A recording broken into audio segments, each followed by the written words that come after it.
Well, good evening, everybody, and welcome. I think we'll get started.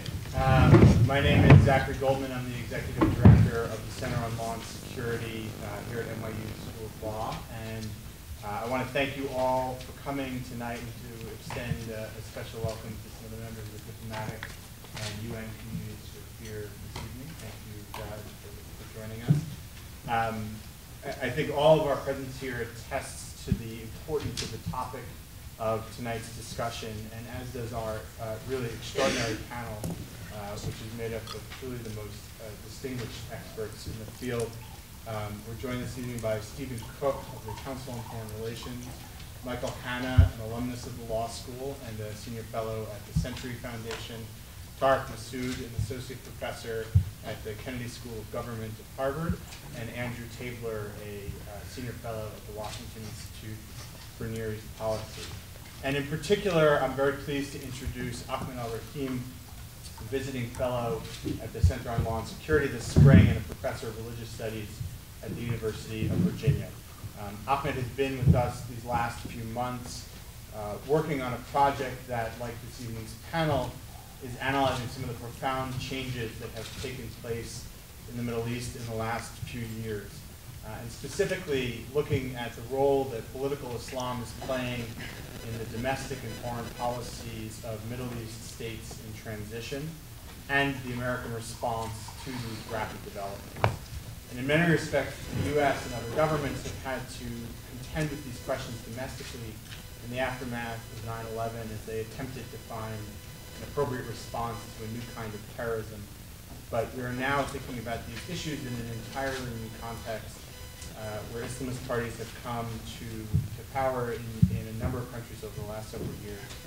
And so I would like particularly to thank all of our panelists for joining us tonight, to thank the Luz Foundation for supporting us in this project and in this evening's discussion, and to introduce our fellow Ahmed al-Rahim, who will say a bit more about tonight's event. So thank you very much all for joining us.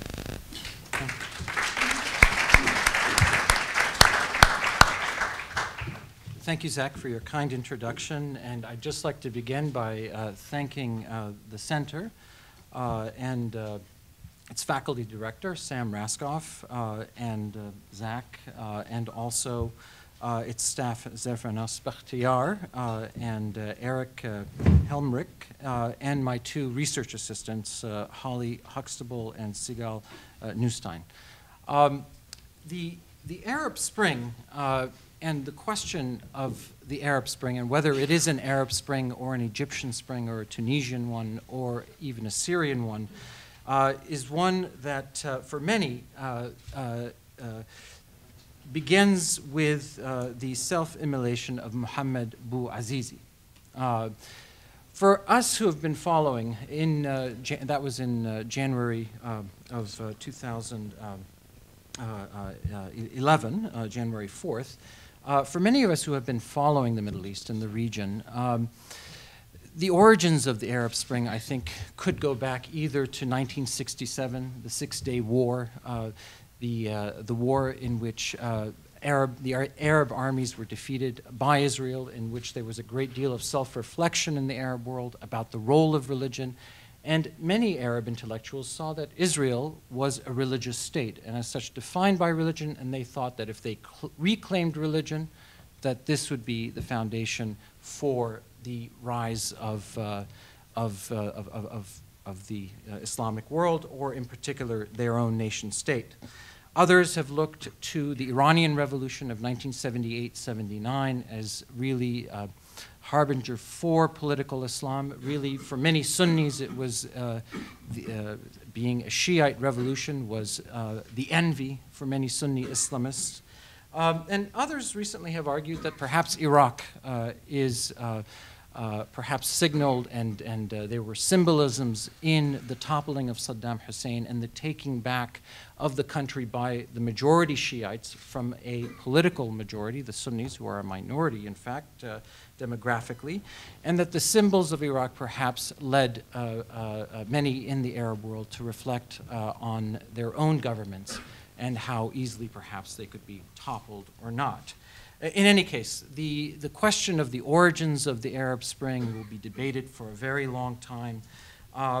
What, of course, we're going to focus on tonight is the current state of the quote-unquote Arab Spring, the so-called Arab Spring, and also its future in Egypt and in Syria.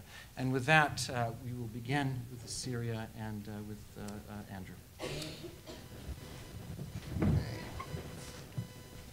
Thank you, Ahmed, for that introduction, and thanks to Zach and everyone here at the Center for organizing today's event.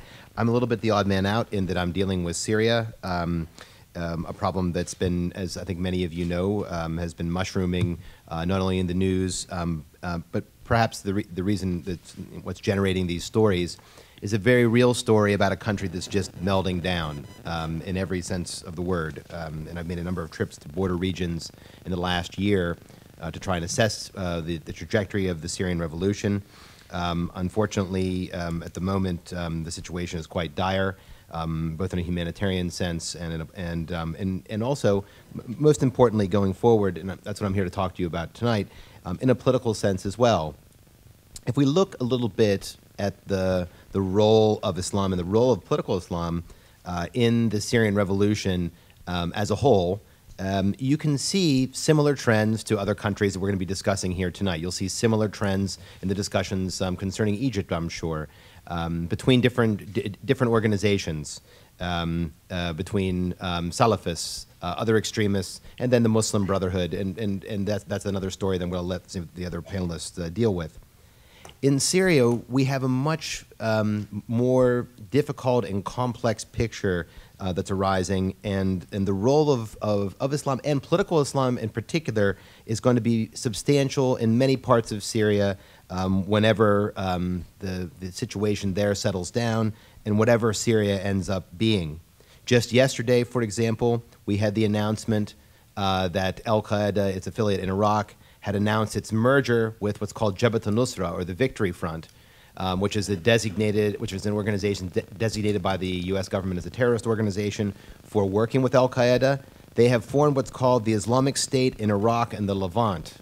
And the reason for that is because, in many ways, a lot of the operations of what was left of al-Qaeda in Iraq have spread over into Syria and into the Syrian war. We've watched that over time.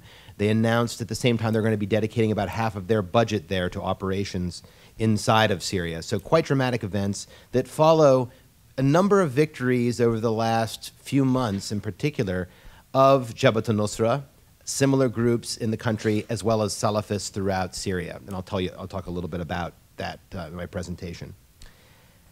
The Syrian revolution was not always this way. In fact, if you would have said to me a year ago that we would have an announcement similar to what happened yesterday, I would have laughed or scoffed.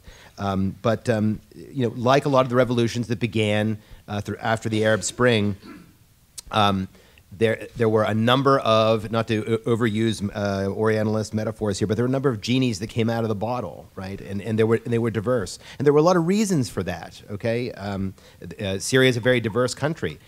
There are different sects there. There are a lot of different histories. There's a tremendous amount of realism. But what happened is that the role of political Islam at first, as part of the overall opposition on the ground, who were actually carrying out protests after they began in March of 2011, was relatively small. It was mostly centered around prominent sheikhs, religious figures in certain areas of the country, for example, in the Horan region or areas in the north. And they had been organizing protests. They've been getting people out in the street, but by and large, it was mostly a nationalist movement. It was a groundswell movement. And so there was, you know, Syrians from every walk of life were getting involved in the uprising itself.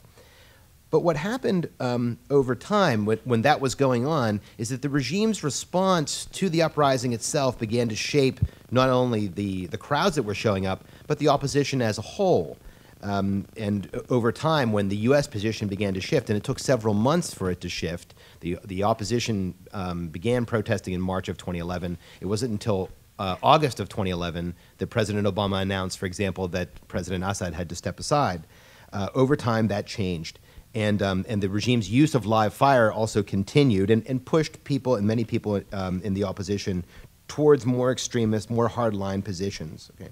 There was a general division, though, very clearly and somewhat along religious lines in what I refer to as the exiled opposition.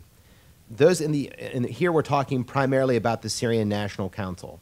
The Syrian National Council, the first broad, what they call umbrella grouping of Syrian opposition movements in Syria, is the primary vehicle that the United States dealt with in 2011 and into 2012. It was primarily made up of three general trends. One was the Muslim Brotherhood. The other were groups of Salafists that were loosely affiliated, and the third groups were independents and liberals. And these three trends inside of the organization competed for influence. And so despite the fact that the first leader of the Syrian National Council was Burhan Ghaliun, who was a secular liberalist who lived in Paris, there was a tremendous amount of infighting in the background that made the SNC over time, as an umbrella organization or as an organization itself, completely dysfunctional. It was unable to make decisions. It was unable to decide on the names of committees. It was unable to decide where they were going to hold meetings. It was unclear, though, if it was actually differences in ideology that was driving these divisions, or was it the Syrian penchant for grandiosity, in the sense that it was primarily ego-driven. It's a very natural thing in countries that are dominated by these kind of regimes, that once it's a psychological response. The depression is the first symptom that you see from living in an authoritarian country. When that's thrown off, oftentimes it immediately moves to grandiosity, and so everything revolved around different characters. But overall, there was a tremendous amount of infighting inside of the organization itself over seats, over positions, and eventually that led to the paralysis inside the SNC.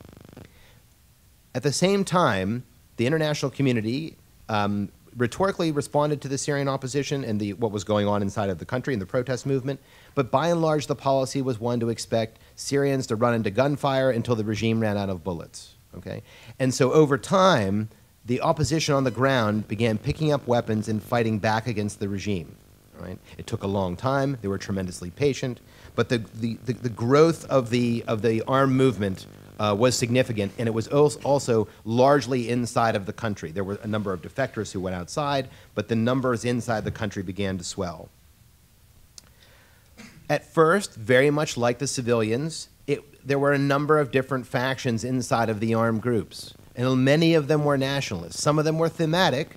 Some of the divisions were not localized. Some of them stretched over different muhafaza, which are the equivalent of states. But by and large, they were nationalist. But as the conflict went on, and as the calls by these groups for the West and for other allies to arm these groups went unanswered, we saw a dramatic rise in Islamist groups inside of Syria, and particularly among the armed opposition itself. And here it wasn't just Jabhat al-Nusra, the victory front which I spoke of earlier, but then we saw the rise of other kinds of groups, particularly in Syria's north along the Turkish border, that have come to dominate the scene in many Syrian muhafaza, in Idlib, in Aleppo, and also out in Raqqa as well. And here, for example, we have Salafist groups.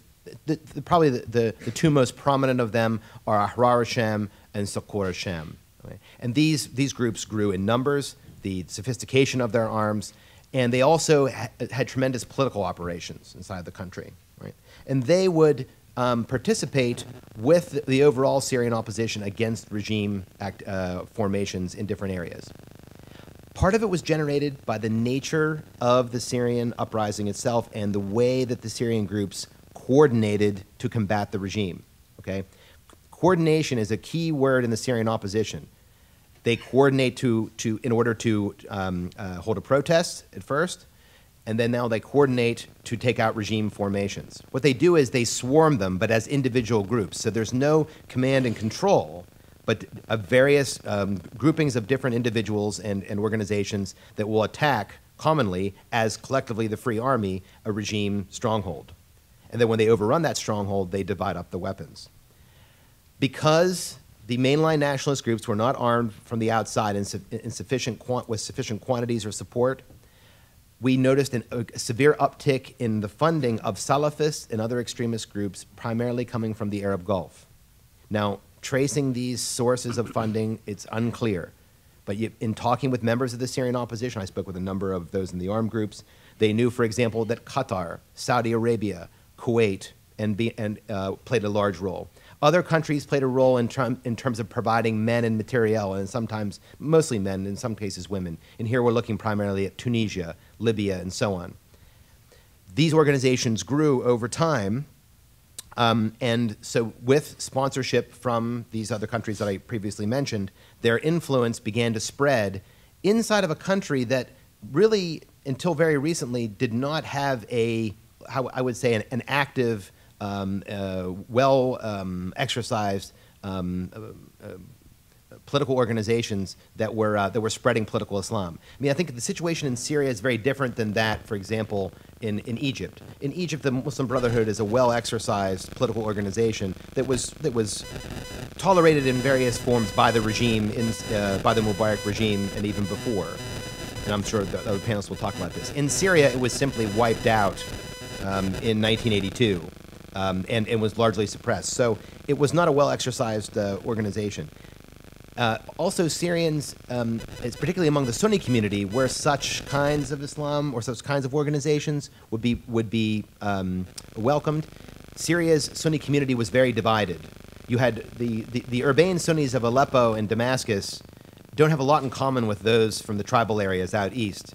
And all of those have less in common and don't like a lot of the rural Sunni folks from the northwest. And then not to mention the folks who are south of the Hauran. I mean, very different culturally, right? I mean, they're all the same religion.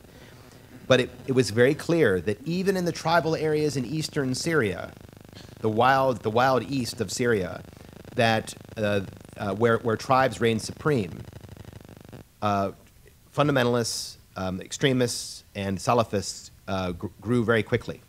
Right now, on the high dam that formed Lake Assad in Raqqa province, there is a Jabhat al-Nusra, black jihadist flag flying over the dam right now. It has for several weeks. Right? The victories out there have been substantial, and as well as in the north as well. At first, we thought it was just a phenomena that was primarily in the north and the east. But I recently made a trip to Lebanon, Turkey, Jordan, and in Israel, and in visiting Jordan, we found, and this was primarily through talking with the aid agencies, that the same groups had spread into the Hauran region south of Damascus as well. So what does this practically mean? And what it means is, in a political sense, and I'll wrap up with this, that in order to send aid in from Jordan into Damascus, if you're going from the Jordanian gate, you have to make, previously you had to make 2 phone calls if you were an UN agency. One you had to make to the regime to open the gate. The other one you made to a nationalist Free Syrian Army battalion on the road to Damascus not to attack the convoy. Now you have to make 5 or 6 calls, and not all of them are Syrians. They're from Libya, they're from Tunisia, they're from the UK, and beyond. Okay, so tremendous growth. I'll just wrap up with, and we can get into this debate. In terms of the projects going forward, they vary. Obviously, we're going to be talking about these different groups and their different mindsets going forward. I think at the moment, I would just say this, that in terms of plans for a post-Assad Syria are the most organized among a number of groups of political Islam playing a very prominent role in that. And we've seen them announced actually by Jabhat al-Nusra and other organizations. But actually how they'll be able to take hold is anyone's guess. Already in many of these areas where there have been military victories by such groups, the local people have already rejected a number of these of the practices which have been put into place, such as Sharia courts in Aleppo and Idlib province, for example. Syria is a very diverse country. And I think the hold of political Islam going forward, in the Syrian revolution and in a post-Assad Syria, or whatever that means, will depend very much on what area of the country that we're in and what area of the country we're talking about. I still think it will be very localized, and perhaps the role of ideology will be important, but not necessarily the determining factor in what governs different areas of Syria going into the future. Thank you. Thank you, Andrew. Our next speaker is Tarek Masoud. Great. Thank you very much, everybody, for coming. I want to thank Zach, Ahmed, Sam Raskoff, and our fellow panelists, Andrew, Michael, and Stephen. I know Stephen very well because we can't do an Egypt event without both of us appearing, and Michael, of course, I read constantly. So I want to talk a little bit about what is happening in Egypt right now. It's clear that the photogenic young people who brought us the revolution in Tahrir Square are no longer in charge, right? They've been replaced by the bearded Islamists of many a policymaker's nightmare. And it seems like the days in which Barack Obama could wistfully say something like, and this he actually said during the height of the Egyptian revolution, what I want is for the kids on the street to win and for the Google guy, Wahid al-Rahim, to become president, right? It's those days they seem like they could never have even happened. I mean, it's something out of the imagination. However, these long-standing fears we had about Islamists in power, that they would establish theocracy at home and pursue a very radical course of action abroad, those fears seem not to have come to fruition. The reality of Islamists in government is a little bit less dramatic than maybe we thought. So if you look at Egypt's foreign policy, it's generally been Mubarak-like, and though there are very disappointing, fractious internal politics, the turmoil within Egypt is not unexpected given that country's history and its particular level of development. So remember, this is a country whose gross domestic product is half that of Belgium. Belgium only has 10 million people. Egypt has an adult illiteracy rate of 30%. We haven't had an illiteracy rate that high since the Civil War. The part of the country that I live in, New England, we haven't had an illiteracy rate that high since the late 1690s. So I think no matter who is in charge in Egypt, regardless of who would have won the presidential election last summer or the parliamentary election before that, I think we would be observing some version of the current turmoil. Now, I don't want to be Panglossian because that does not mean that I do not think that the rise of Islamists to power will have serious consequences, and in particular, a serious effect on Egypt's foreign relations. However, I want to humbly suggest that these effects are going to be less functions of sins of commission rather than functions of very deep structural and social factors that have operated in that country for decades. So here's what I'm going to do in the 7 minutes I've got left. I'm going to first enumerate what I think it is that we care about in Egypt, particularly with regards to Egypt's foreign relations. I'm then going to describe the incentives of the current Egyptian government with respect to those interests. And I'm going to show that they're generally aligned with U.S. interests on a lot of these dimensions. But I'm going to then show that despite this alignment, I think we are still going to see some very intense rifts and ruptures that will be very significant. So very quickly, what is it that the United States cares about? What are our interests? This has actually been something that I've tried to think about in a disciplined fashion, only because it seems that a lot of the most sophisticated people who think about this conclude that relations with Egypt are their own reward, right? Our interest in Egypt is to have good relations with Egypt. So when Daniel Kurtzer, was former ambassador to Egypt, was asked during the height of the revolution what the United States had gotten for its $70 billion of aid to Egypt over the course of 60 years, his response was, well, it's bought us 30 years of very strong relations. Well, okay. Others have tried to lay out a clearer set of interests. Andrew's colleague, Bob Satloff, has laid out a set of conditions for continued U.S.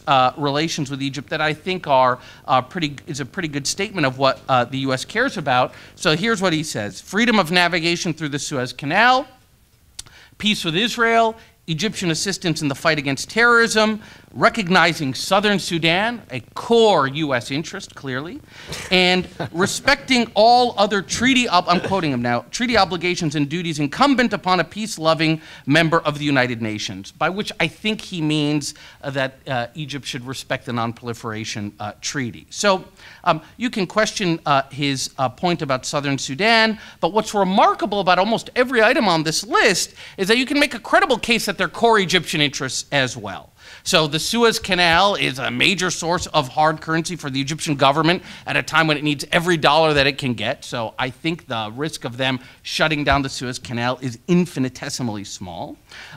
Peace with Israel. The peace with Israel may grate on the nerves of Egyptian citizens, eager for redress to the wrongs done to their Palestinian brothers, but Egypt is a pretty strong, Israel, is a pretty militarily strong country, and the fragility of Egypt's economy makes the prospect of hostilities with Israel, I think, something that no serious Egyptian wants to contemplate. Counterterrorism, I think that, look, many of the terrorists who the U.S. is worried about are people that also pose a threat to stability and safety in Egypt, and so the Egyptians would, you would think, have some interest in assisting there. Southern Sudan, Egypt wants to have good relations with Southern Sudan because it sits astride the Nile. If Egypt does not have good relations with Juba, its access to Nile waters could be threatened. And finally, I think that Egypt is so dependent on Western aid that I doubt that it would pursue an Iran-like course with respect to nuclear weapons. So you could, if I ended the talk here, you could all go to bed and say, well, you know, it's fine. The Muslim Brotherhood government has all of these incentives to pursue a policy that's generally in line with what the U.S. would want to see. Maybe domestically, Egypt will not look exactly like we would want it to look like, but this guy from Harvard said it was always going to look difficult anyways, and so maybe we should rest assured. But what I want to argue in the 4 minutes I have remaining is that the alignment of U.S. and Egyptian interests on these areas is actually not going to be sufficient to prevent a potential rupture. And I see this rupture actually emerging from three distinct areas. So one, I see a potential rupture on the Israel front, despite the fact that the Egyptians don't want a conflict. The second, I actually see a potential rupture on the counterterrorism front, again, despite the fact that the Egyptians have no interest in allowing terrorists to operate. And number three, I see a very serious potential rupture on an item that is not a core U.S. Material interest, but is nonetheless something that a big segment of the U.S. establishment cares about, which is the fate of Egypt's Christian minority, which is about between 8 and 20% of Egypt's population, depending on who you talk to.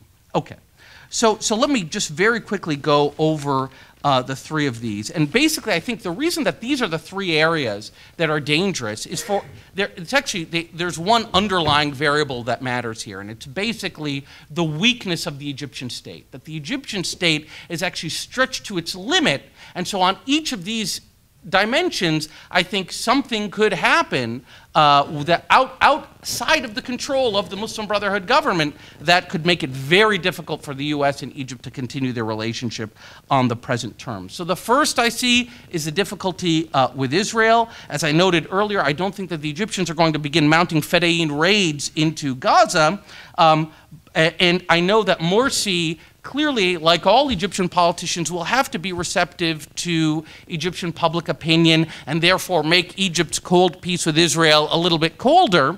But I don't think that is, in the parlance of our day, the game changer, right? Especially since, as we saw during the Gaza conflict last fall, Morsi generally behaved in ways that the U.S. administration considered quite responsible. And you saw the love letter to Morsi that was published in the New York Times, where people from the White House leaked things like how much the President Obama respected Morsi and his engineer's mind, etc. But however, as many of you already know and have been reminded repeatedly over the past 24 months, Egypt's control over the Sinai Peninsula, which is the territory of Egypt that is closest to Israel, that borders Israel, its control over that territory is tenuous. And Israelis, when you talk to them, it seems that they have begun to view this territory as something akin to the northwest frontier province of Pakistan, this kind of lawless area where security threats to their state emanate. So it is, I can't go into great detail because of time, but it's possible to imagine a scenario in which the Israelis believe that there is some security threat operating there and they need to take some preemptive measure against a terrorist training camp or some punitive measure. And remember, we have some history of them engaging in these kinds of raids even after Mubarak's overthrow. And if that happens, you could easily see things escalating out of control, right? That the Egyptian government, for no fault of its own, right, the Israelis find Sinai to be threatening and suddenly take action that then requires the Egyptians to respond in some way, and you can easily see escalation happening. Okay, the second area, very quickly, that I see this potential break is in the area of counterterrorism, right? Because again, though I do think that the Egyptians don't have an interest in abrogating cooperation with the U.S. on counterterrorism, I also think that the current government is probably less able to be as avid in terms avid cooperators in terms of counterterrorism support. They're not going to be like Omar Suleiman, for example. And so the question is, there are two issues here. The first is that as Egypt democratizes, due process matters a little bit more. So you're not going to be able to do what Omar Suleiman did, and when the U.S. calls and asks for a DNA sample, Omar Suleiman says, sure, we'll chop off the guy's arm and send it to you. That's no longer possible, but more important than that is, and more serious, is that Egypt now has fairly porous borders, and these porous borders, I think, will allow the entry of arms, and it's very easy for us to envision a scenario like Luxor in 1997, or like Saudi Arabia, Al-Khobar in 2004, where gunmen attack Western interests. Okay, the third and final most important area where I see this potential for breakage is in the fate of Egypt's Christian minority. Okay? Now, the Muslim Brotherhood has recently deployed some sectarian rhetoric against some of its opponents, and I think this is very dangerous. But I've also thought for a while that even in the absence of those kinds of political tensions, the issue of Egypt's Copts is highly combustible because the majority of abuses against Egypt's Copts haven't typically been a function of active state policy, okay? They are, those exist, of course, but they are much more a function of local disputes, that commercial disagreements, family disputes that escalate into pogroms and bloodshed. Now, in previous years under Mubarak, the Egyptian state, and believe me, I have no case to make for Mubarak, but the Egyptian state and its police force seem to view it as their mission to limit these eruptions. Now, of course, the retrenchment of the police and the unwillingness of the police to do their jobs makes those kinds of eruptions much more likely. More importantly, when Mubarak was in charge and these acts of violence against Egypt's Copts occurred, the U.S. administration and people on the Hill, though they condemned it, they could also say Mubarak is doing his best against these radical Islamists who are trying to kill our co-religionists. Now it is much harder to sustain that kind of argument because radical Islamists are in charge. And so I could see abuses against Egypt's Christian minority, horrific on their own terms, also escalating into a breakage between the U.S. and Israel, mainly U.S. and Egypt, mainly driven by action on the Hill. So finally, where does all of this leave us? And then I'm done. Okay. I teach at a public policy school, so I have to leave us with some policy recommendations. My recommendation is that what we should be doing is aiming for pluralism in that country, right? What we would ideally like to see is alternation of power. What we'd ideally like to see is more political forces contending for power at the helm of Egypt. Now, you may say, this is sort of unusual given that you've just told me that what Egypt really lacks is stability. Maybe, therefore, we should be investing a whole lot more in the Muslim Brotherhood in order for them to tamp down the situation.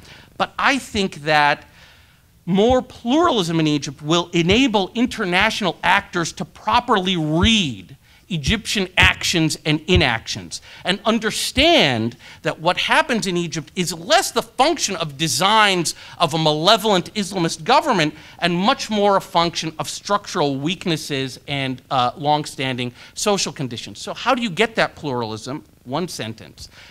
If you read, more than one sentence, if you read what has been, if you read the policy prescriptions people have offered us about Egypt, it almost invariably includes the word consensus. The New York Times a few weeks ago said, chided in its editorial page the Egyptian political class for not coming to consensus. John Kerry, when he went to Egypt, said everybody needs to come together to solve Egypt's problems.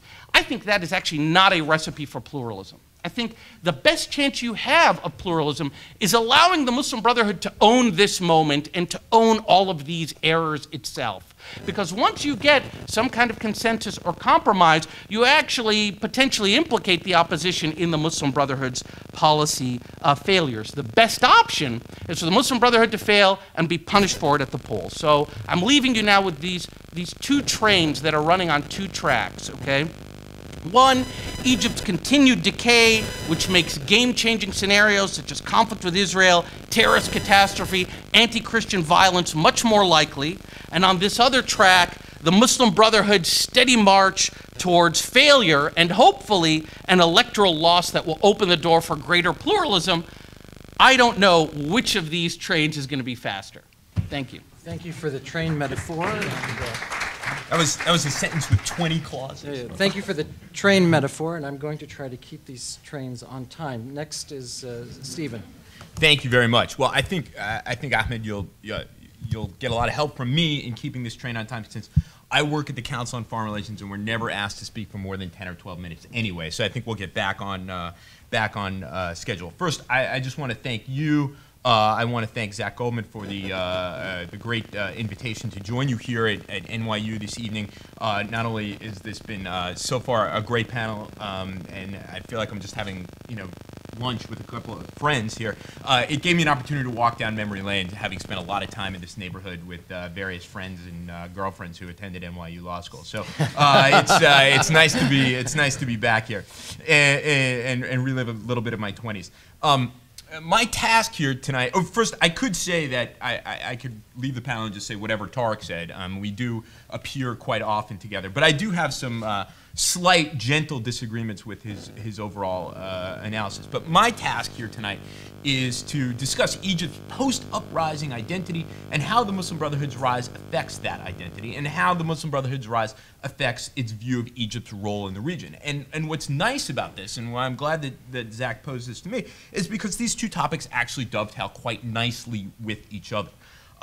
Let's start with two important historical facts that seem to be lost in much of the commentary about the Egyptian uprising and the kind of broad sweep of Egyptian history.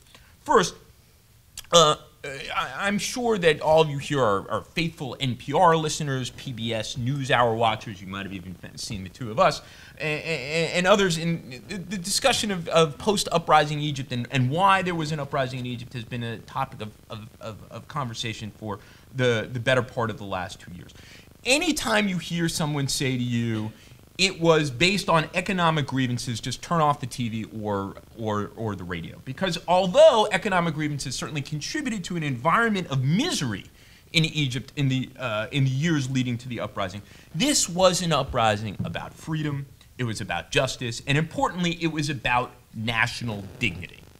Now, those are actually three things that have animated, and this is the important fact number two, that have animated Egyptian politics for the better part of the last century. In fact, if you go back to the 1919 nationalist revolution and before, Egyptians were demanding representative government, social justice, and once again, national dignity. Almost exactly the same kinds of demands emerged in 1919 as they have in 2011 and 2012. Egyptians, through these demands, are essentially asking a number of important identity questions. They're contesting, they're asking what kind of government they should have, what are the appropriate what is the appropriate organizing principles of government? What is the relationship between the individual and the state? What's the role of religion in society? What does Egypt stand for? And what is its place in the Middle East? Nasser had an answer to these questions that worked basically for the decade between 1956 and the 1967 defeat. Afterward, what had become known as Nasserism was laid out as essentially empty rhetoric. Sadat thought he had an answer to it through his state of institutions and his economic infitah, his economic opening. This made no sense to the vast majority of Egyptians, although we kind of see Sadat here in the West as a great visionary and man of peace. And Mubarak, for his part, sought to mitigate these demands through economic development, that these demands would no longer be important for Egyptians if they could only generate economic development. And in fact, his model was essentially the Chinese model, in which there would be so much economic development, there would be people wouldn't be asking these kind of central questions about their identity.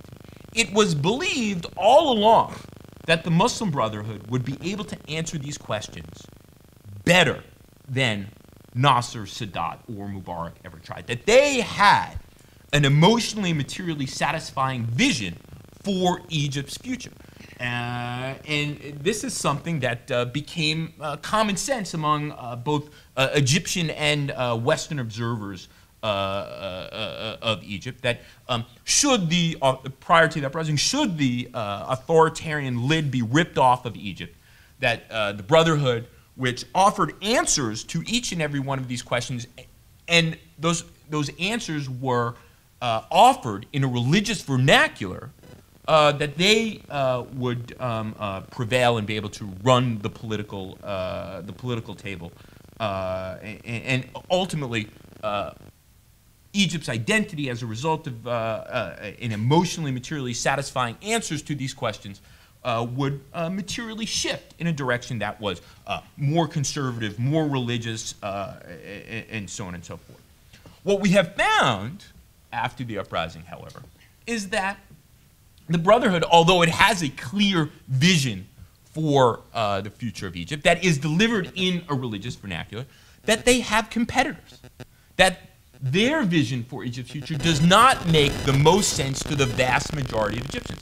That even though they may have gotten a plurality of seats in the People's Assembly's election of late 2011 or early 2012, even though they may control the Shura Council, even though Mohammed Morsi is a member of the Muslim Brotherhood, that there are large numbers of Egyptians who do not buy their vision for the future. And what you have as a result is this kind of struggle in Egypt, in which Egyptians are continuing this contestation over these identity questions.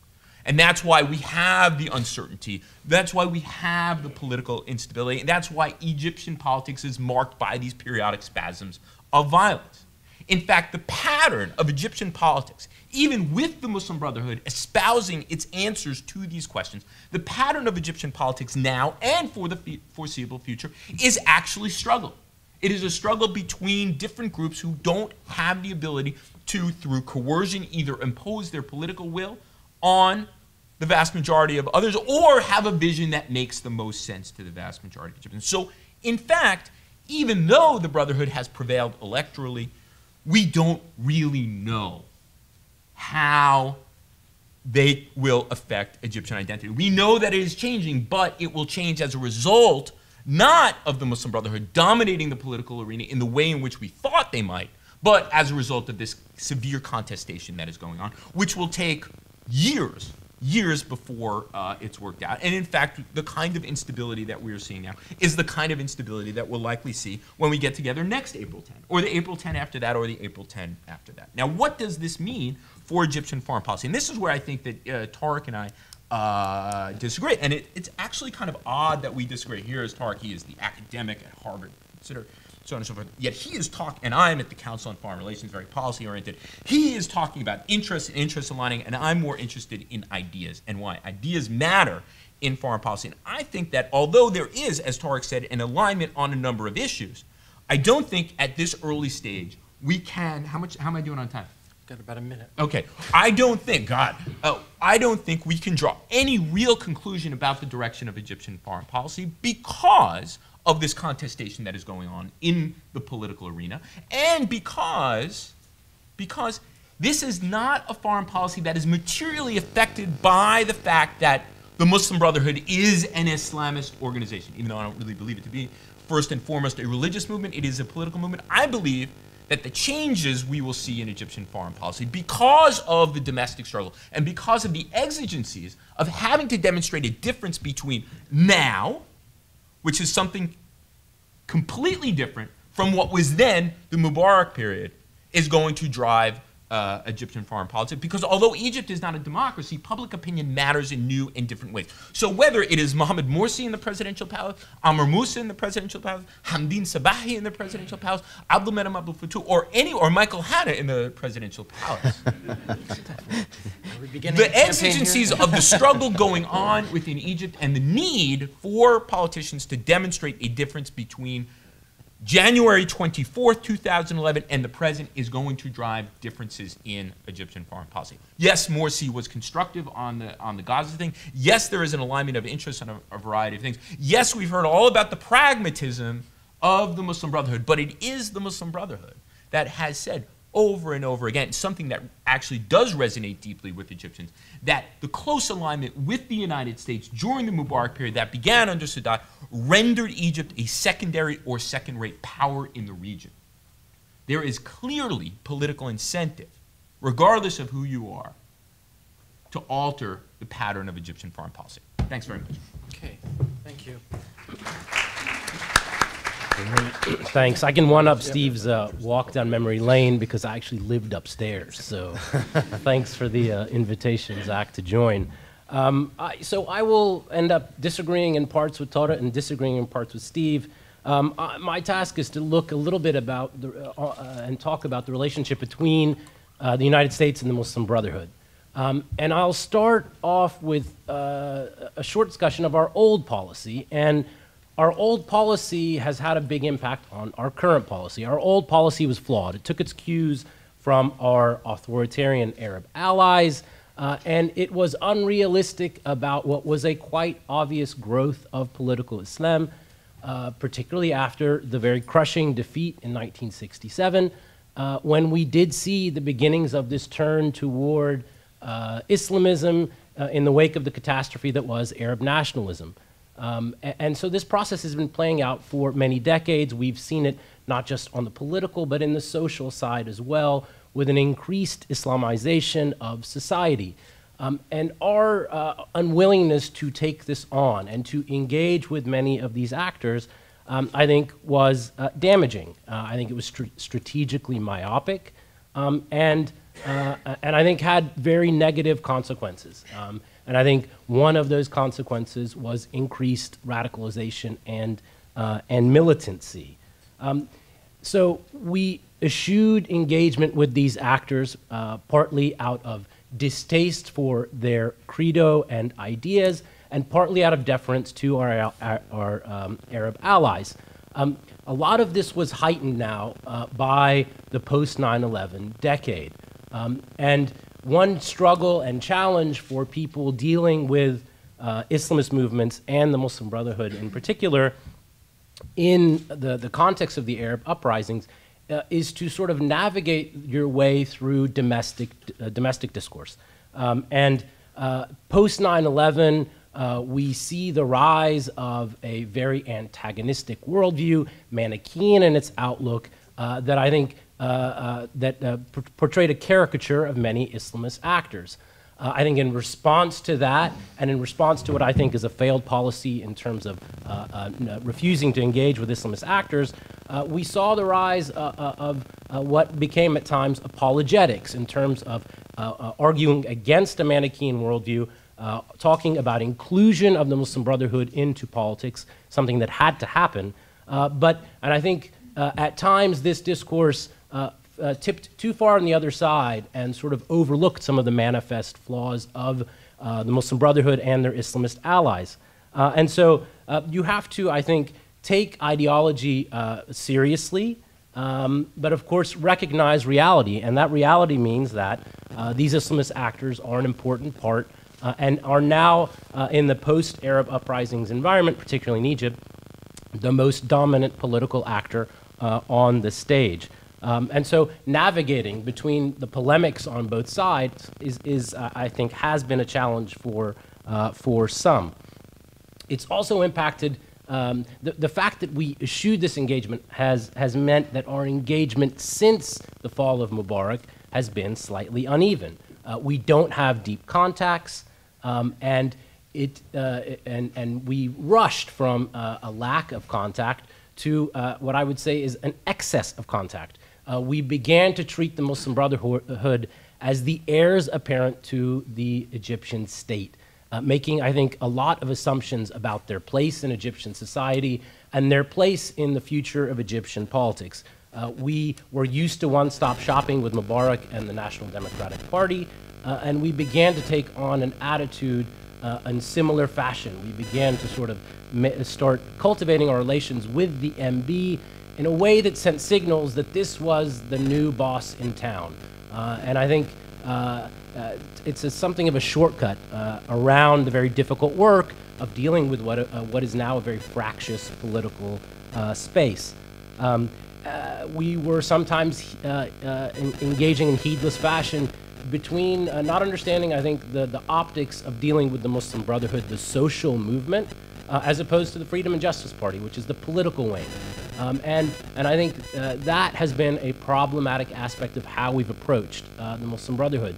The social organization is opaque. It's not transparent.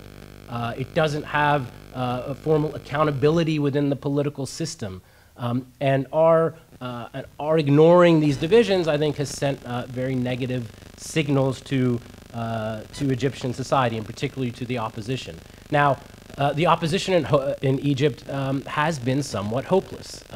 It has no credible coherence. It doesn't have a broad national presence on the ground. And I think we have problematically transferred some of our very rightful frustrations with the opposition. We've transferred some of those frustrations into support for the Muslim Brotherhood as the only credible actor that can possibly reorient Egypt toward a stable path. And I think these are two different things. You can have your frustrations with the opposition. They don't necessarily mean that you double down on the Muslim Brotherhood, regardless of what is happening politically and domestically. I think the engagement at a very early stage, because of our concerns about the Muslim Brotherhood, because of our concerns about their ideology, centered very heavily on Camp David. We constantly heard in every reference upholding the treaty. And of course, this has produced its own sort of warped dynamics. And I would agree with Tarek here that we've, I think, ignored, I think, to a degree, what are enduring strategic interests. Camp David is not going to be abrogated. We should act accordingly. We don't have to be so defensive with respect to our relations with Egypt and the Muslim Brotherhood that we feel as if we are coercing Egypt through whether it be aid or support and assistance into upholding the treaty. That's not what it is about. It is about Egyptian national interests. And of course, the military and the intelligence agencies have a large role to play in this. The Muslim Brotherhood does not have a monopoly on power with respect to the security sector. So I think we have to have a more broad-based understanding of what drives Egyptian actions, what are its fundamental interests, and if we reduce Egypt to Camp David, we end up with very perverse dynamics that, and we saw a sort of glimpse of this in the aftermath of the Gaza ceasefire, when Tarek was talking about the very effusive article in the Times. I don't think it's any coincidence that immediately after the Gaza ceasefire, we saw the most problematic aspects of the Muslim Brotherhood's short tenure in government in the form of what was a very autocratic constitutional declaration. These things are linked. And our response to that declaration was incredibly problematic and was clearly tied to our very hopeful response to what was the Egyptians' role in crafting that ceasefire. And you see a sort of lapse into some of the old inside-outside dynamics of the Mubarak era when a repressive stability was a possibility. We had cooperation on the treaty, we had cooperation on regional security, and we gave the ruling regime under Mubarak wide latitude to deal with its domestic situation as they saw fit and in autocratic fashion. And that bargain is no longer available to us. And I think this is an important aspect for policymakers to understand now. If we think that the Muslim Brotherhood can be a vehicle to a newly fashioned repressive stability, I think we're very wrong. There is an ethos of mass mobilization. There is a different type of politics in Egypt now that is not going to allow this type of repressive stability to reestablish itself. And so when we think about the Muslim Brotherhood and the United States, I think it's very clear that on the issues that the Muslim Brotherhood wants to prioritize in terms of its engagement with the United States, and that is regional security and economics, in the near term, they can certainly work with the United States. The more problematic question is whether they can actually work with the Egyptians.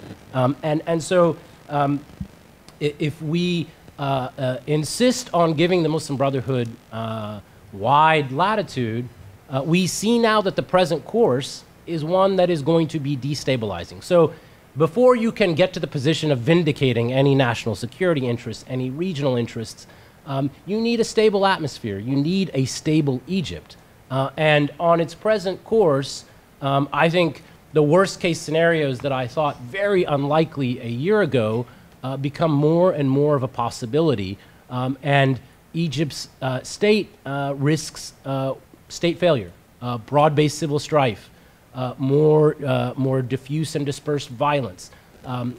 As economic collapse becomes more of a reality, all of these scenarios are possible. Of course, this is a brief snapshot. It's hard to extrapolate from what has been 2 years. The Muslim Brotherhood has control of some organs of government, not the entirety of government, certainly not the military or the intelligence services, not the Ministry of Interior. So it is difficult to extrapolate what their long-term foreign policies will be, whether their traditional anti-Americanism will come to the fore.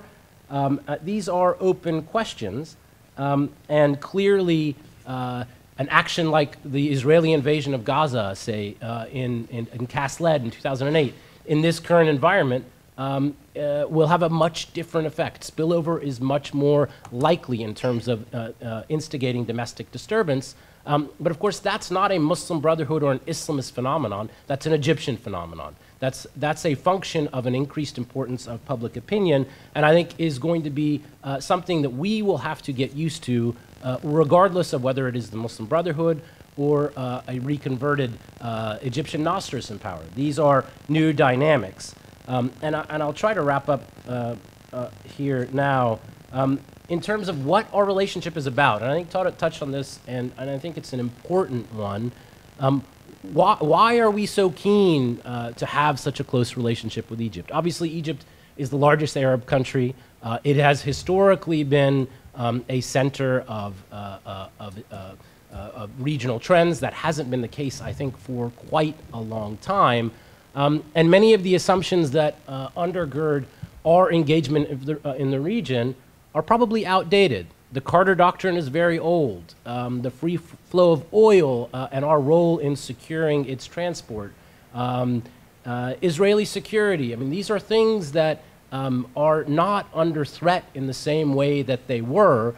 And if you think back on those assumptions and re-examine them and interrogate them, there is an open question as to why exactly we are engaging with Egypt in the way that we are. And I think the message that Egyptians, and I think the Muslim Brotherhood in particular, gets from the United States and the international community is that it's too big to fail. And so we are encouraging, I think, a great deal of moral hazard in the sense that the worst instincts, the worst autocratic instincts that do exist within the Muslim Brotherhood have been encouraged, I think, by their sense that our fear of what a catastrophe in Egypt will look like will, in the end, push the international community to engage with Egypt on Egyptian terms, and in the end will force a capitulation with respect to economic aid that will be seen as a stopgap and a last measure to save Egypt from collapse. And so I think there is a need for fundamental re-examination as to what this relationship is supposed to be for, and I think that hasn't happened yet. I think the interagency process has been primarily engaged with trying to get through each of the successive and repeating and recurring crises of the transition in Egypt, and has not had much time to think further down the line about these bigger issues about bilateral relations and strategic posture. But I think at this juncture, it's something that needs to begin happening within the government and within the governments of our allies. Thanks. Thank you very much.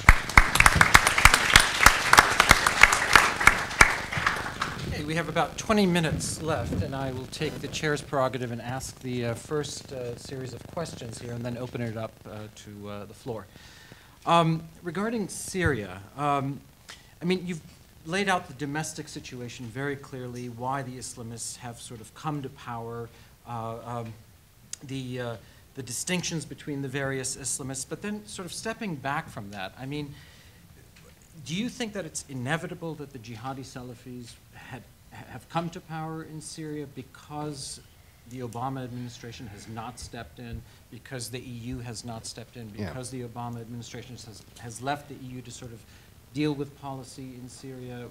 What are the external reasons for the Islamists coming to power? Yeah, it's a combination of, and I was pretty clear about this during my talk. It's a combination of just policy paralysis on the part, particularly of the White House, in dealing with this. And I'm not someone who's, I've been dealing with Syria policy since I left Syria a number of years ago. This is not new. It's also not a secret that there's a block at the very senior level in the White House towards helping the Syrian opposition. But it's not just that. There are other factors as well, and that is that I would say the Salafists and the Islamists in general, particularly those on the far right, and here what I mean by that would be more extreme Salafist movements, and also groups like Jabhat al-Nusra, which is an al-Qaeda affiliate, they are just much more nimble. They have a lot of cash, and they don't have. They also have a tremendous soft power element now to their operations. They learn very quickly. For example, in Syria they are winning not just military victories but political victories as well. So, for example, if I go into a Syrian border region, and I go there's a camp in a place called Atme, which is in in Aleppo province. And if you go into that camp, you'll find, at that time, my last visit, about 17,000 Syrians out in the open, without food, without toilets. This has been going on for months. And inside that camp, just a lot of extreme human suffering, and the number of internally displaced persons now inside of Syria is up to almost half the population by some estimates. So the NGO community there calls it Bosnia on crack.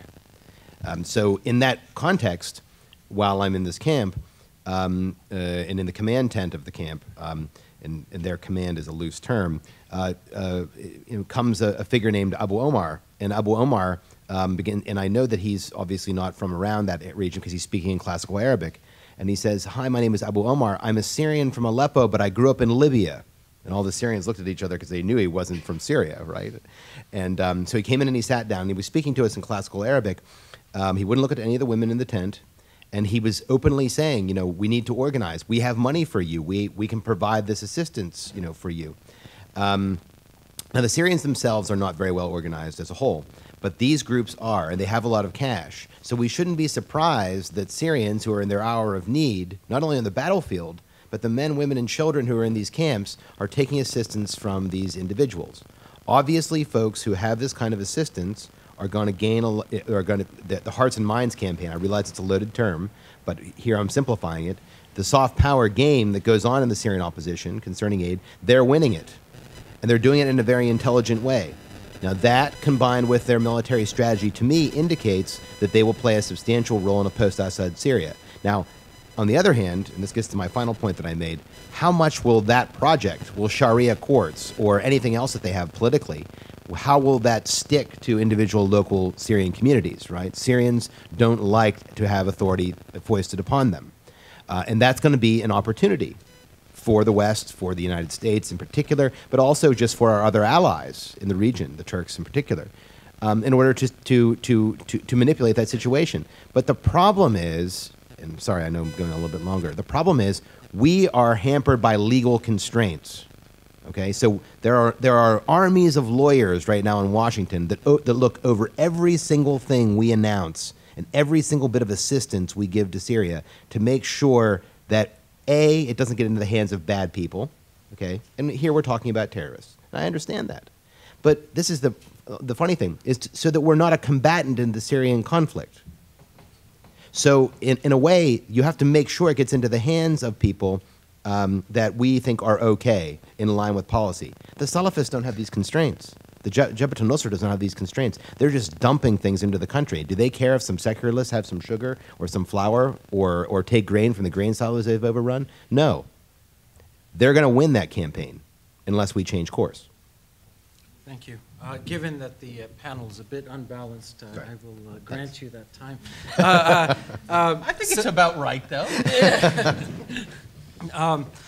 Regarding Egypt, I mean, in listening to the three of you speak today, except perhaps with the exception of Stephen, the question is, what is Islamic or Muslim about the Muslim Brotherhood and their politics? I mean, are there particular things? Because in many ways, they sound like kind of the Muslim Brotherhood version of Mubarak, right? So what is particularly Islamic about them, their policies?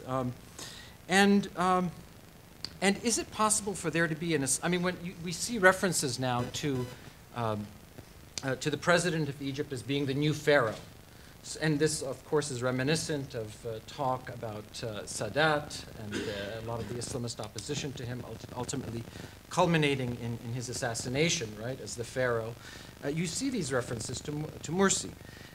Is there a kind of Islamist opposition that's possible to the MB, or do they essentially control that religious political domain?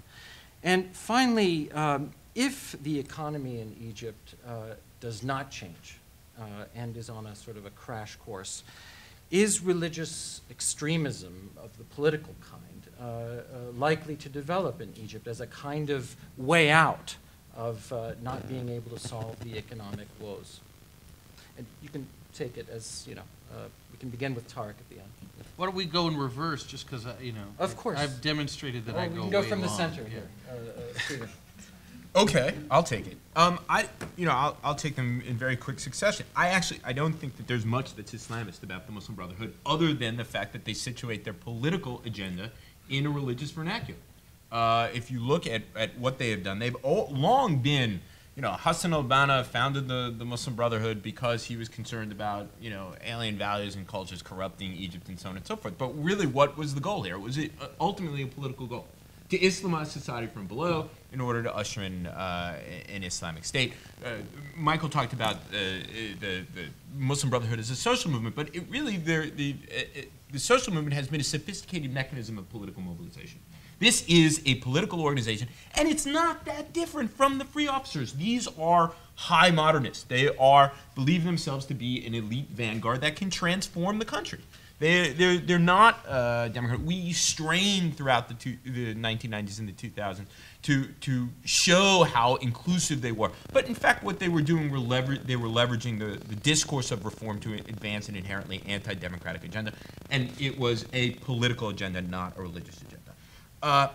In fact, to your second question, I think the most dynamic aspect of the Egyptian political arena right now is the Islamist one. Is who speaks for Islam? Is it al-Azhar? Is it the Muslim Brotherhood? Is it the Salafis?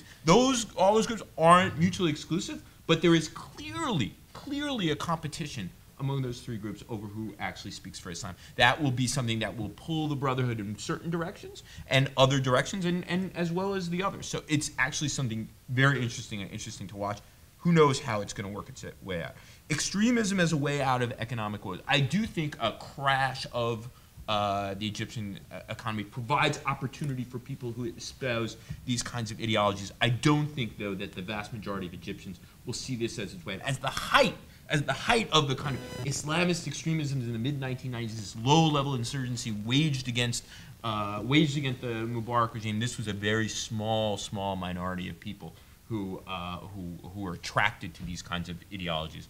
I think, as I said before, a lot of the kind of contestation that we are seeing now is going to continue regardless of what the economic situation is. Yeah, so I mean, I will disagree with Steve here on the first point to say the MB, we should take them seriously. They are Islamists. Their goal is to Islamize society. They are more pragmatic than their Salafi rivals. They instrumentalize religion for political gain. They demagogue on political ground using religion, sure. But at core, I think we do ourselves a disservice to think that it's all politics and power. Many of these people are ideologically committed. I think the Constitution is a much more radical document than people gave it credit. I argued vociferously against the sort of nonplussed reaction to the Egyptian Constitution. It is a constitution that grants, albeit advisory, but a formal role in the legislative process for a clerical institution, Article 4.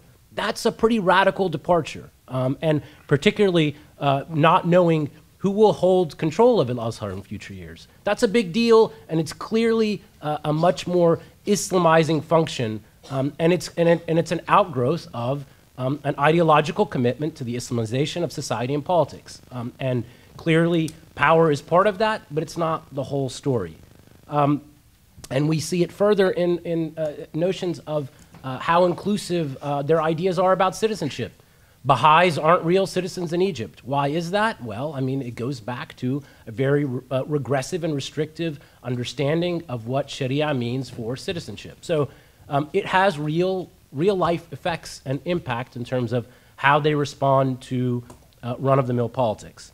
And I agree totally with Steve in regard to the Islamist opposition. I think it's interesting. I think what's equally interesting is what the nascent anti-Islamist discourse that has grown up among people who voted for the Muslim Brotherhood, among the human rights community in Egypt.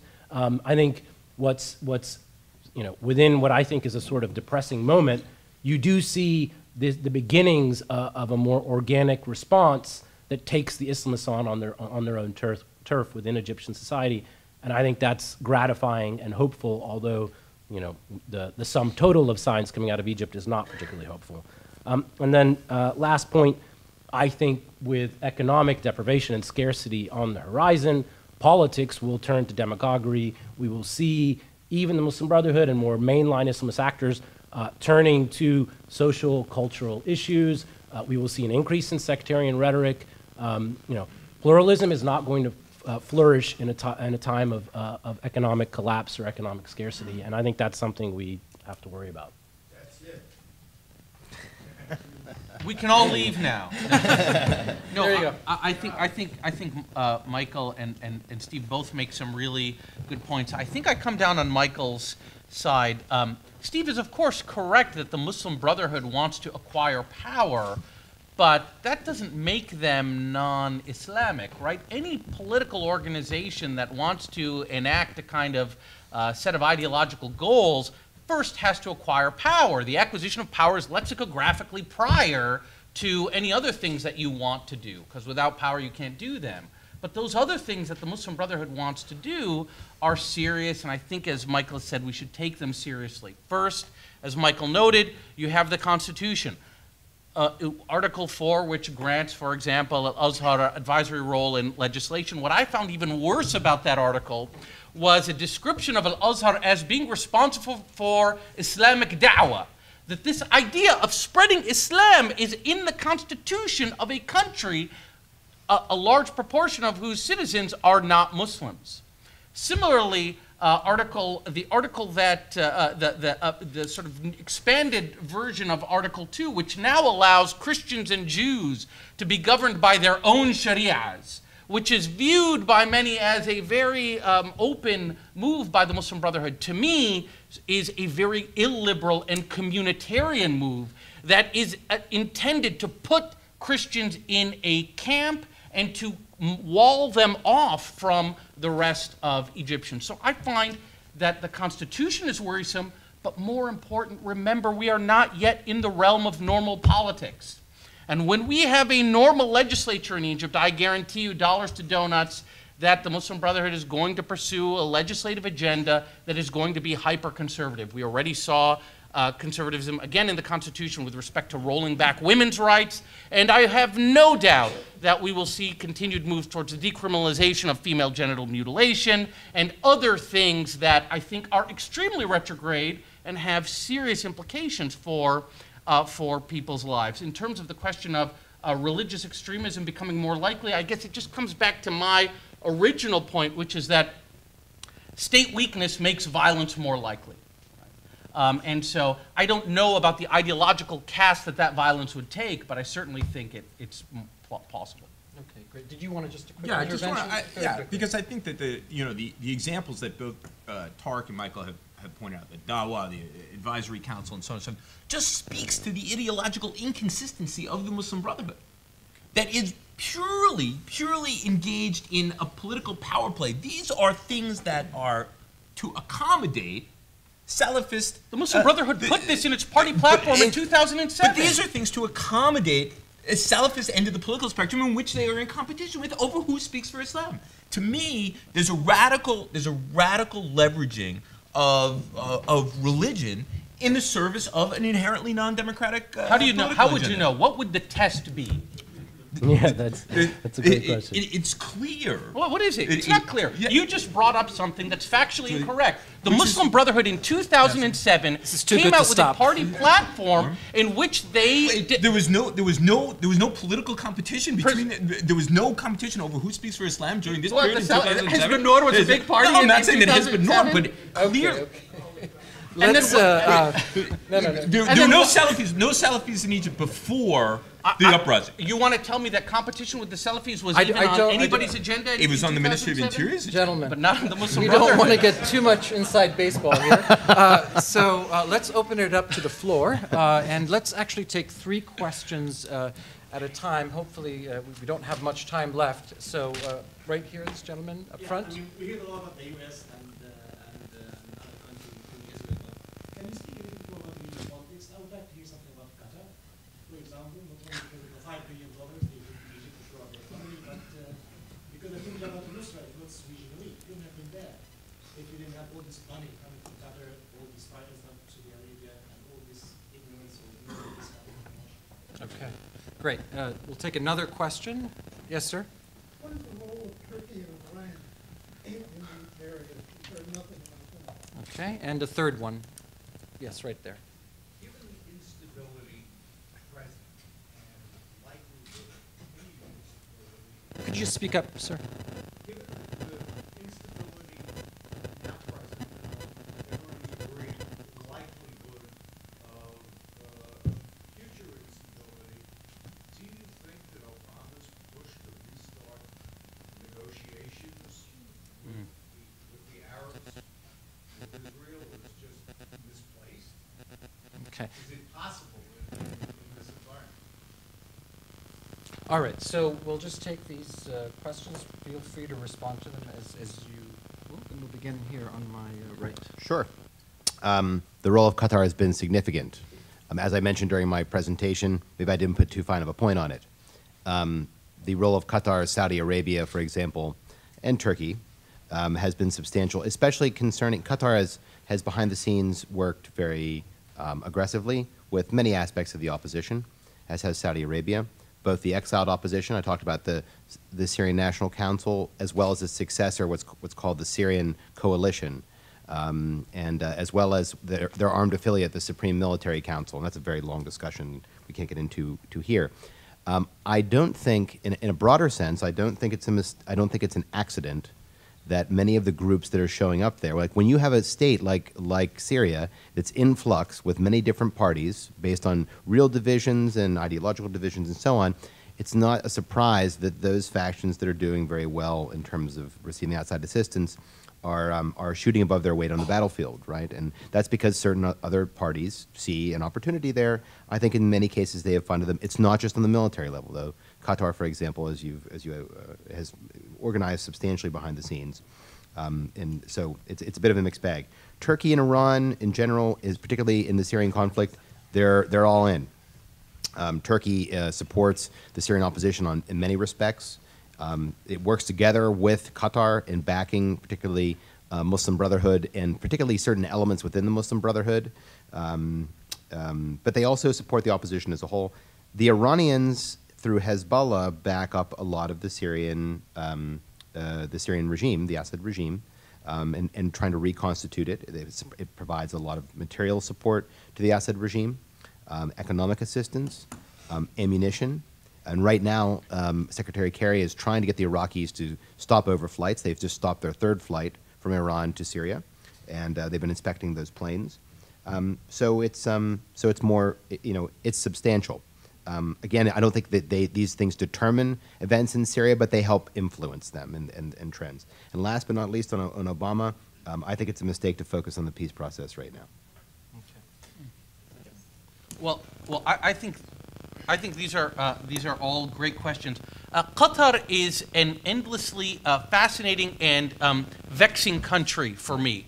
Remember when Qatar first appears on the kind of American radar screen, I guess it was early 2000s, maybe it was the late 90s, I don't even remember, but it was this moderate Arab country that's selling gas to Israel. So they're nice with the Israelis, they're nice with the Americans, they're nice with the Iranians, they're nice with the Muslim Brotherhood. It's like having all this money means you don't have to make any choices, but eventually I think this is going to catch up with them. More importantly, I think for the Egyptians, they cannot continue to count on the Qataris to bail them out. They came through today. They did, which was shocking, but I think that, yeah, I think they will not be able to. Turkey and Iran, very quickly, because I think this gets back to Stephen's sort of expertise, and kind of now I'm beginning to understand why he views the Muslim Brotherhood the way he does, because he's got this other hat that he wears where he's one of our leading Turkey experts, and of course the Islamic Party, the so-called Islamic Party in Turkey, it very much fits the description that he is talking about, and more importantly, I maintain my view of the Egyptians. No, and I'll give you a little bit. I'll give you actually a little bit of data in support of your argument, because Not now, though. Well, it will take 1 minute. 1 second. The way that the Mohammed Morsi has spoken about the Turkish AK party over time, it's been very denigrating. Before he became president, he wrote an article in 2007 that I've written about, where he said that the Turkish AK party is not an Islamic party because they do not accept Sharia. He told me that AK party was an American version of Islamism that we would never accept. Fast forward to when Mohammed Morsi was running for president, and his supporters were going out into the streets with posters of Mohammed Morsi's face saying, "the Erdogan of Egypt." So there is clearly the Turkish model. If you want to look, if Islamists have these two-state models, Iran and on the one hand and Turkey on the other, and those were the two countries that were asked about, clearly the Turkish model is one that at least they think they can score rhetorical points with the population with. Quickly on Turkey, and then I'll briefly talk about the peace process. Yeah, the Turks believe themselves to be regional leaders. I was just in Istanbul, and Turkish interlocutors, their sense is, well, if you're giving up empire, we will recreate our own. And there is a belief that they can position themselves in a way as an economic driver in the region and as the leading country in the region. I think that they are mistaken. They will have competition from the Arab world. I don't believe that Arabs want to submit themselves to Turkish hegemony in the region. But that being said, the fact that Turkish Prime Minister Erdogan is so popular in the Arab world, you do see Islamists both in Egypt and Tunisia and other places essentially telling their population that they are modeling themselves after the Justice and Development Party. Is it, after all, any coincidence that the political arm of the Muslim Brotherhood is called the Freedom and Justice Party? This is something that is clearly intended. Now, on the peace process, I have, it strikes me that when during Secretary Kerry's confirmation hearings, he was talking about restarting the peace process. As a Middle East analyst, I said, gee, I would much rather the Secretary of State spend his time deconflicting the Chinese and Japanese Navy than going back and forth between the Israelis and the Palestinians. Really no good can come from it. And the structure of the conflict has not changed in any kind of material way that suggests that some sort of productive negotiations can take place. There is something about being a peace processor in Washington, D.C. that makes you see hope in an absolutely hopeless situation. So on Qatar, I think just very briefly, they've overplayed their hand, and I think we're seeing that backlash happen now. One thing to note about all the Gulf states, they have money, but they have a paper-thin diplomatic apparatus that limits their ability to shape their influence abroad, and that's something we should think about. In terms of the regional politics, I think what's very interesting is to look at the different ways that Qatar, Saudi Arabia, and UAE have approached the rise of the Muslim Brotherhood and the turmoil in the region. Qatar is seen as the main backer of the MB. The Saudis are traditional enemies of the Muslim Brotherhood, have traditionally supported the Salafi groups. That was a bet on the apolitical Salafis. Now that the Salafis are part of the political game, I've talked to some Saudis who say, they represent the same type of long-term threat that the Muslim Brotherhood did, a sort of a politicized alternative on religious grounds to monarchical rule in Saudi Arabia. And UAE is rabidly anti-Muslim Brotherhood, has been, I think, excessively critical of the United States and unrealistic about what U.S. reactions could have been. But all of these states are also engaged in various types of competition within the region at the moment, and there is all sorts of proxy conflict happening with these Gulf countries. One thing to remember, a lot of Gulf money comes through individual donations. It's not all about nation states. On Iran, the Arab uprisings have been a catastrophe for Iran. There's less contentious politics with respect to their relations with Islamist actors, but it also has shrunk the space for Iran to exercise soft power in the region. They played off and used the Arab autocrats as their foil. That space doesn't exist in the same way that it used to. And of course, the Syrian civil war is a catastrophe for them and has poisoned relations with much of the Sunni Arab world. Lastly, it might be misplaced on Israel-Palestine, but I think it's got to be remembered that the lack of a Palestinian state and the lack of a resolution to this issue is both a strategic and a moral catastrophe for the United States and a real drag on the ability of America to exercise influence in the region. All right, we are out of time, and I would like to thank our panelists, all of them, for their very rich presentations and, of course, for your attendance tonight. Thank you. Thank you.